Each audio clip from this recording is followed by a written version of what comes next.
तो भाई फिर से आ गया वो बॉडी बिल्डिंग के इंटरेस्टिंग अपडेट्स लेके। तो वीडियो को शुरू करने से पहले जल्दी से वीडियो को लाइक कर दीजिए, और अगर आप अपने भाई के चैनल पर नए हैं तो जल्दी से चैनल को सब्सक्राइब कर दीजिए ऐसे रेगुलर फिटनेस और बॉडी बिल्डिंग अपडेट्स के लिए।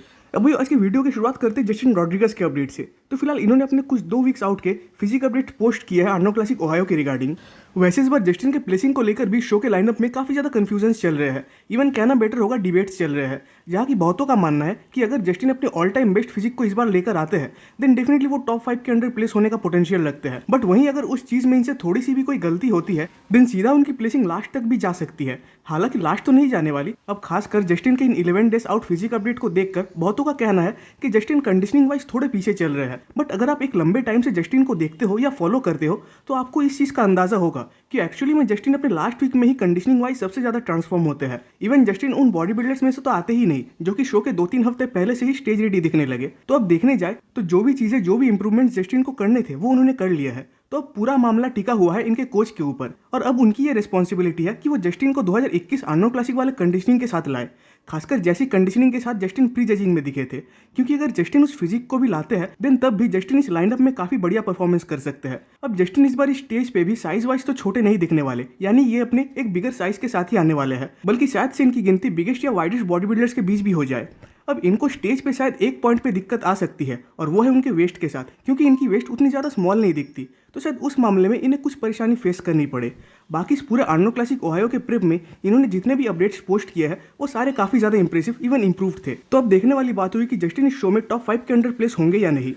अब भैया बात करते हैं हमारे former 2 times classic physique mister Olympia the black swan Breon Ansley के ऊपर। तो एक बात तो है कि इनकी जो कंसिस्टेंसी है, जो हार्ड वर्क है, उसको मानना पड़ेगा। क्योंकि अगर आपको याद होगा तो बस लगभग 2 साल पहले ही जब ब्रायन की प्लेसिंग ओलंपिया में गिरनी शुरू हो गई तब बहुतों का मानना था कि शायद आने वाले ईयर्स में ब्रायन अब ओलंपिया में टॉप 5 के बाहर प्लेस होने वाले हैं। बट वो एजम्पशन तो कभी सच हो ही नहीं पाया। इवन स्टिल अभी भी ब्रायन इस लगभग 43 ईयर्स की एज में भी वर्ल्ड के 4th best classic physique bodybuilder है, और इवन इस प्लेसिंग पे भी ब्रायन लास्ट 2 सालों से टिके हुए हैं। वैसे इस बार ब्रायन इस आर्नोल्ड क्लासिक के रिगार्डिंग जैसे कॉन्फिडेंट चल रहे हैं वो भी एक डिफरेंट लेवल पे है, जिसमें कि कहीं ना कहीं थोड़ा बहुत role increase classic physique weight cap का भी है, जिससे कि कहीं ना कहीं ब्रायन को थोड़ा ही सही बट हेल्प मिलता है एक साइज वाइज बिगर फिजिक को लाने में। हालांकि उस वेट में भी ब्रायन अपने पीक फिजिक के साथ तो नहीं आ पाते, स्टिल बहुत हद तक एक इंप्रूव फिजिक को लेकर आते हैं। इवन इस बार ब्रायन के ऊपर मुझे इसीलिए भी थोड़ा बहुत ज़्यादा कॉन्फिडेंस है क्योंकि इस ओलंपिया के पहले उनका अनाउंसमेंट था कि वो 212 डिवीजन में कम्पीट करेंगे।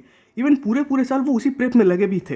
बट देन जब अनाउंस हुआ कि क्लासिक फिजिक का वेट कैप बढ़ाया जा रहा है तब ओलंपिया के कुछ 1-2 महीने पहले ब्रायन का अनाउंसमेंट आया कि वो क्लासिक फिजिक में ही कम्पीट करेंगे। एंड बस उन 1-2 महीनों के क्लासिक फिजिक के प्रेप से ही ब्रायन 4th प्लेस पे आ गए ओलंपिया में। और वही इस बार ओलंपिया के बाद तो उनके पास पूरा एक डेडिकेटेड टाइम फ्रेम था आर्नोल्ड क्लासिक के प्रेप के लिए, जिसमें कि उनको ऐसे क्लासिक फिजिक बॉडी बिल्डर ही प्रेप करना था, और जो उन्होंने किया भी।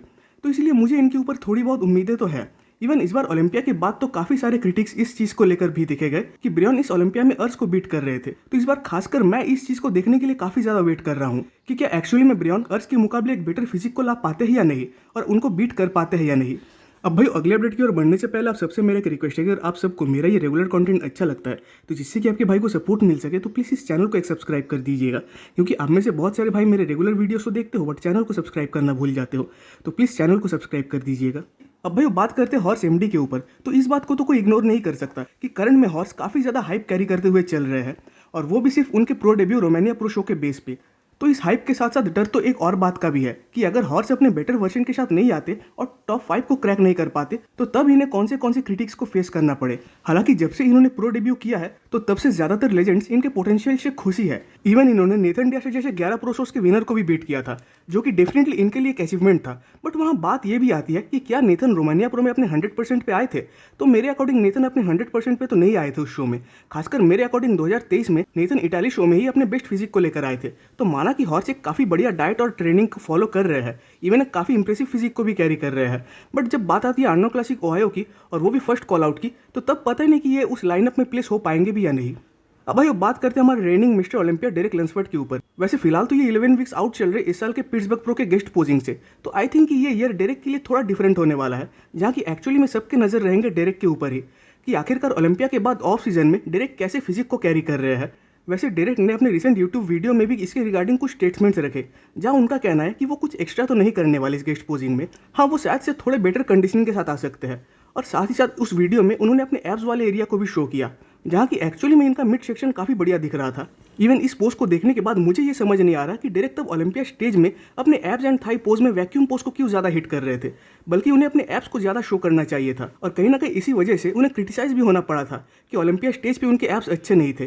तो पता नहीं कि इसके पीछे का रीज़न क्या था। बाकी मेरे अकॉर्डिंग डायरेक्ट इस ओलंपिया में एक बिगर फिजिक के साथ आने वाले हैं, क्योंकि करंट में उनका कहीं ना कहीं एम है कि वो अपनी साइज़ को थोड़ा और ग्रो करे। अब भाई बात करते हैं जॉन प्रेडल्स के ऊपर।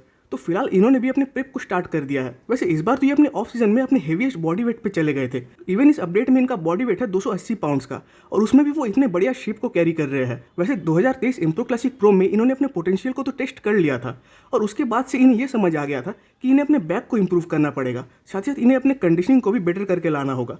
वैसे इन्होंने फिलहाल तो अपने नेक्स्ट शो के रिगार्डिंग कोई अनाउंसमेंट्स नहीं किए, बट इस लंबे ऑफ के बाद होप ये जब भी नेक्स्ट टाइम स्टेज पे आएंगे तो एक इंप्रूव फिजिक के साथ ही आएंगे।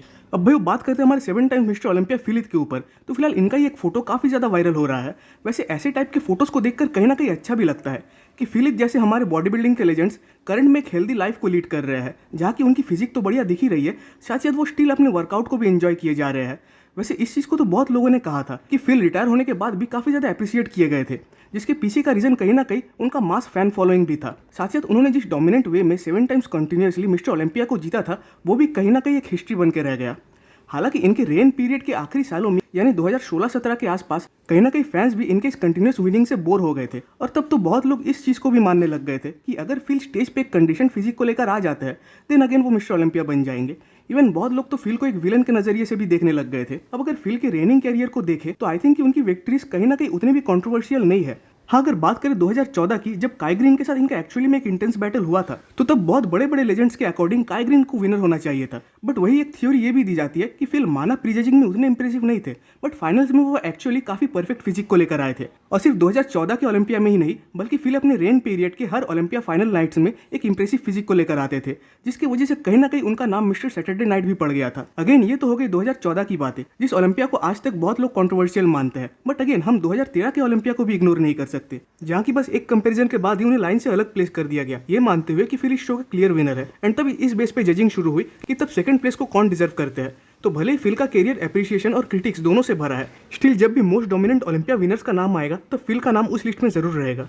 अब भाई इसके लास्ट अपडेट में बात करते हैं 7 times 212 Mr Olympia Flex Lewis के ऊपर। तो करंट में माना कि ये भी रिटायर हो चुके हैं, बट कहीं ना कहीं ये भी फिलिप जैसी एक जैक्ट इवन मैसिव फिजिक को कैरी कर रहे हैं। और बस इतना ही नहीं, बल्कि फ्लेक्स तो बीच बीच में ही अपने कमबैक के रिलेटेड हिंट्स भी देते रहते हैं, या कहना बेटर होगा कि वो सबको टीज करते रहते हैं। और जिसका सबसे बड़ा रीजन ये माना जाता है कि इन्होंने बॉडी बिल्डिंग स्पोर्ट को अपने टर्म्स पे तो नहीं छोड़ा था, क्योंकि इन्होंने लास्ट टाइम कम्पीट किया था 2018 में, और इनका ये प्लान था कि रिटायरमेंट से पहले कम से कम एक बार ओपन डिवीजन में कम्पीट जरूर करेंगे, खासकर ओलंपिया में तो जरूर करना चाहेंगे ही। हालांकि फ्लेक्स अपने कैरियर के पहले स्टेजेस पे ओपन डिवीजन में कम्पीट कर चुके हैं, बट कहीं ना कहीं फ्लेक्स के ओपन डिवीजन में कम्पीट ना करने का जो रीजन बताया जाता है वो है उनका डाइजेशन इशू, जिसकी वजह से फ्लेक्स अपने ऑफ सीजन में ज़्यादा फूड्स कंज्यूम नहीं कर पाते थे। क्योंकि ये तो साफ बात है कि अगर आपको ग्रो होना है तो आपको ज़्यादा क्वांटिटी में फूड्स इंटेक करने ही पड़ेंगे।